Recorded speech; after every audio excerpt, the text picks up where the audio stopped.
Hi സുഹൃത്തുക്കളെ, ഞാൻ എൻ്റെ ചുണ്ടയിൽ നിന്നും ചുണ്ടയ്ക്ക, കൂട്ടത്തിൽ വെണ്ടയ്ക്ക ഇവ രണ്ടും പറിച്ചു ഒരു പാത്രത്തിലാക്കി തലയിൽ വെച്ച് ദാ വരുന്നുണ്ട്.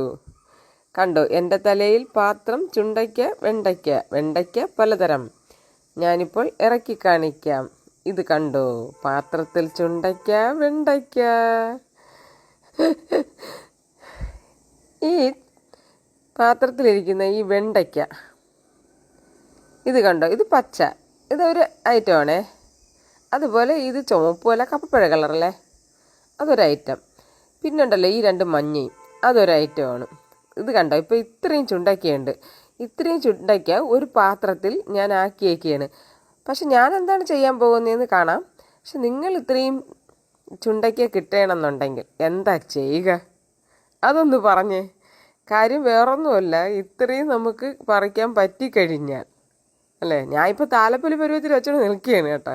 പക്ഷെ ഞാൻ അതല്ല പറഞ്ഞത്, ഇത്രയും ചുണ്ടയ്ക്ക കിട്ടിയാൽ നിങ്ങൾ തോരനാണോ വയ്ക്കുന്നത്, വിഴുക്കാണോ വയ്ക്കുന്നത്, ഞാനും അങ്ങനെയൊക്കെ ചെയ്യും. പക്ഷേ ഇപ്പം ഞാൻ അങ്ങനെയല്ല ചെയ്യുന്നത്. അതുകൊണ്ടാണ് പറഞ്ഞത്. ഞാൻ ഇപ്പോൾ തലയിലൊന്ന് വെച്ച് നോക്കട്ടെ. ഇത്രയും ചുണ്ടയ്ക്ക ഉണ്ട്, ഞാൻ പോണേ എൻ്റെ പൊന്നേ, ഒന്ന് കറങ്ങി നോക്കാം.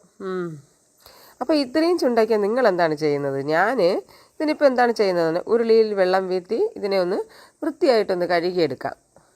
കണ്ടോ, വൃത്തിയായിട്ടൊന്ന് കഴുകിയെടുത്തതിന് ശേഷം നേരത്തെ ഞാൻ ചുണ്ടയ്ക്ക വെച്ചിരുന്ന ആ പാത്രത്തിലേക്ക് തന്നെ ഞാൻ ഇപ്പം ആക്കുന്നുണ്ട്. നിങ്ങൾ എന്താണ് ചെയ്യണമെന്ന് എനിക്കറിയില്ല, കാരണം ഞാൻ ഈ ചെയ്യുന്നതാണ് ഈ പറയുന്നത്. കണ്ട, അങ്ങനെ ഈ പാത്രത്തിലേക്ക് കഴുകി ഇതിനെ കുറേശ്ശെ അതിലേക്ക് ആക്കുന്നുണ്ട്. കണ്ടല്ലോ, ആക്കി നിറയ്ക്കും.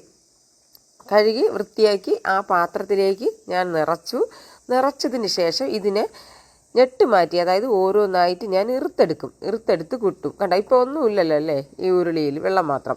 എന്നിട്ട് ഇതാ അതിനെ ഒരു കലത്തിലേക്ക് മാറ്റി. ഇപ്പോൾ തന്നെ വേസ്റ്റ് പകുതി അങ്ങ് പോയി. കാരണം ഏതെന്ന് വെച്ച് കഴിഞ്ഞാൽ ഈ തണ്ട്, പിന്നെ സാധാരണ തോട് മാത്രം, അതായത് ഇതിൻ്റെ അരി കളഞ്ഞ് തോട് മാത്രം വിഴുക്ക് വരണവരും തോരൻ വയ്ക്കുന്നവരും ഉണ്ട്. ഇപ്പം ഞാൻ അവിച്ച് ജാമ്പയ്ക്ക് അച്ചാറുമായിട്ട് കൂട്ടി കഴിക്കാൻ പോകുന്നു. ഓക്കെ.